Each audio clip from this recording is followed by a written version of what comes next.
welcome to the chat. I'm Melissa Ross. So good to be with you on this Friday. Henny, Angelina, and Amy joining the panel. Hey, ladies. Good to see you. Angelina's fine. Angelina. Everybody do that. Angelinas, though. All right, let's get right into a story that's been trending all week. A Dallas photographer has gotten the final say after winning a defamation suit. This is a crazy story. Photographer Andrea Polito was awarded $1 million in the verdict.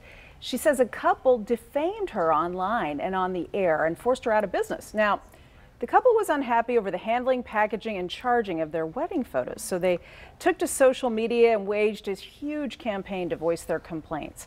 The photographer says they even went to the local news to lie about the situation and defame her and had their friends make up horrible reviews online. And so let's talk about this, because in the end, the photographer won, and it was determined by a court and a judge that they were making up their case against her. But it's so easy to defame a business online, whether it's a restaurant, a wedding photographer.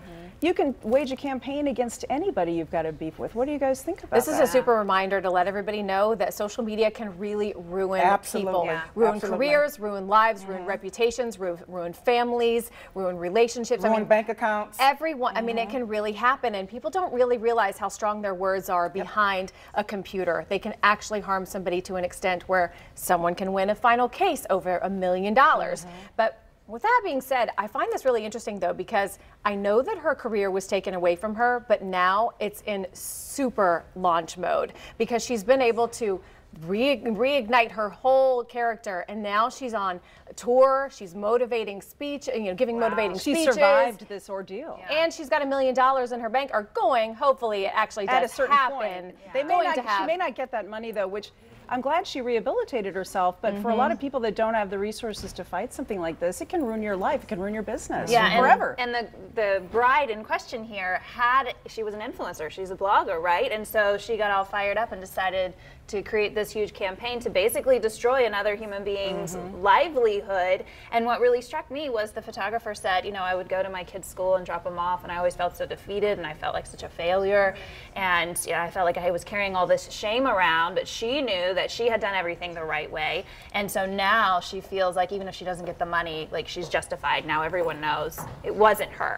But I wonder if it will backfire on the blogger. I mean, you're a blogger as well, so I'm wondering if it will it will actually blow up in her face and actually ruin her blogging career, because that will be interesting to see if it actually comes full circle and harms her. I mean, they were shown to have completely made this up just out of spite. Why? Why go to all that trouble? That's nothing new. That is nothing new. Yeah, it is terrible, for sure. But people do it all the time. But I really don't think, and I get it, she's probably realized that she is never going to get those $1 million. I mean, let's face it, who have $1 million laying around to give to a photographer? It's not going to happen, but she got her point across. And I think, and I'm hoping that this will be a wake-up call for a lot of people, that you just cannot go to social media and bash people and bash businesses, making up things and getting away with it. People do that with restaurant reviews all on the time. Yelp, and it can close a restaurant like that. Because they have the power of the internet, and they're hiding behind that screen. But I think it's sad. Whatever they want. I think it's really sad. But I mean, I think about Amy. You're a blogger, and so I always feel like you are just uplifting businesses and always promoting people and lifting them up to make them look better. Yeah. So I mean, that's your world. And that's the way it should be. I've tried to be very careful about the way that I approach things, and I've always told people I'm not a critic. There has been one thing that I stand up for often. This is just a pet peeve that I have, and it's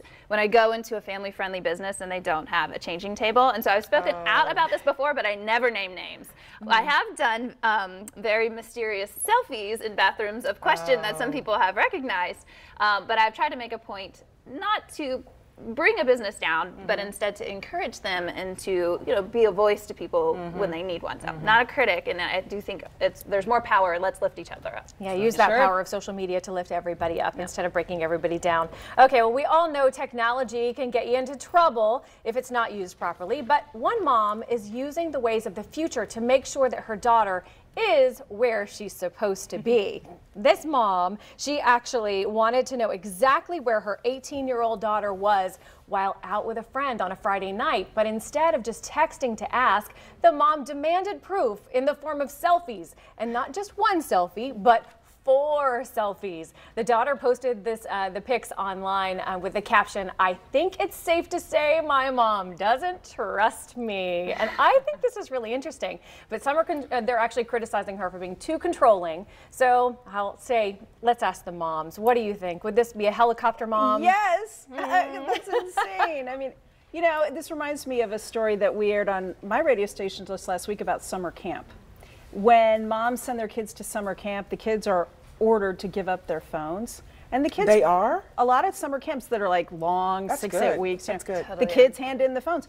The kids handle that fine, but as the story reported, it's the parents that can't handle it. There's such helicopter parents that they constantly call the camp counselors and text them and demand information about their kids because they can't disconnect. They can't just let the kids have the experience. And so for me, you know, that story is just more of that. Parents have become so connected. We've become so connected to our kids through these devices that we overdo it. I mean, you gotta trust that they're gonna live through the night. Trust. Do you think that maybe somewhere down the line that this kid has done something to tarnish the trust that her mom may have had in her? She said, I was caught when I said I was going to a friend's house. My mom found me at a bonfire. So I think in this situation, so she earned that.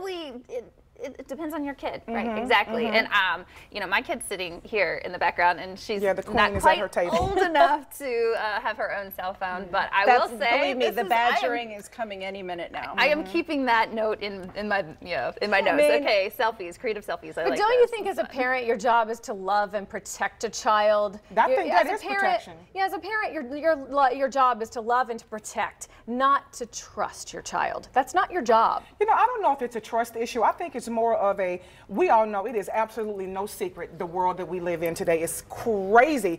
Any and everything could possibly happen. She may have not heard from her, well, aside from the fact that she tarnished the trust her mom had in her, but in other cases, you know, maybe the mom hadn't heard from her. Mom may have told her, check in with me every 2 hours, and maybe she didn't. And mom wants to know she's okay, send me a selfie of where you at. It happens. I know that happened to grown people, married couples that I know. I have a friend who is married, and there obviously is some trust issues, and her husband is a pilot, and she would text him saying, send me a selfie right now of where you are.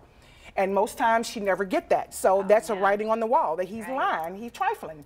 Trust Just that is simple. earned But it was and fun. lost. It was fun to listen to the girl though talk, because she was saying that she actually has selfies in her phone with her friend, just kind of random things, the two of them, so that she can actually send it later if she needs to. If mom says, "Can you send one with you and Stevie?" You can put a GPS on your kid's phone. You can, yeah, exactly. You always have you done that? They're not old enough for that. Oh, okay. But she we'll will. see how they do in high school. Would you? I've got one going into high school this year, so we'll see. But I mean, it's a fine line. You know, I don't think you need to hover quite that much. That's just me. And every kid is different. I was the one that didn't have the curfew. My parents didn't really worry all that much. But then there's kids that you have to be on them light on rice. You give them it depends on the child. It really does. Yeah. Agreed. Yeah. Okay, so we're going to move on now to a funny story that's actually gone viral. A mom-to-be went down a not-so-traditional route when it was time to announce her pregnancy of her 3rd child. Now, as you can see, she used her 2 other kids with numbers 1 and 2, then a balloon above her that said, "Oh, blank." The mom said, quote, "Between the thought of being outnumbered and being totally shocked I was pregnant again, that is all I can say." She said it was the perfect way to announce it. So 2 of you have had babies here, the resident moms to the left. I think I think it's absolutely funny. Note, we each have 2 children, and not more. Yeah, 2 girls, right? You have 2 girls. Yes, 2 girls. yes, so we do. You don't want to be outnumbered. That's just my personal stance. Right. So what do you think about the way she announced her pregnancy with the F-bomb? Well, it's in poor taste, but it's kind of funny. I mean, I can see the humor in that. I get why it went viral. Yeah. I mean, it's truly relatable and authentic. Yeah. I mean, look at any parent with mom and dad with large families. That's what they're basically saying all day long. I thought I had a friend. They're just, whoa, now what's coming next? I have a friend, shout out to Sarah, and she recently made her announcement. I thought hers was really cute. She's like, "We planned, God laughed," and then they had their ultrasound picture, and I thought that's really funny. That's cute. I like that. You know, maybe a little, less sweary. There's so much competitiveness in this too. It's gotten to the point where parents are trying to outdo each other with these Instagram posts. Yes, they It's are. ridiculous. Oh my God, it's disgusting. Not only parents, but even, when you think about it, everyone, these young kids with prom, they're doing all these prom proposals and all these things. Because of social media, it seems like a ton of people are trying to outdo each other on social media.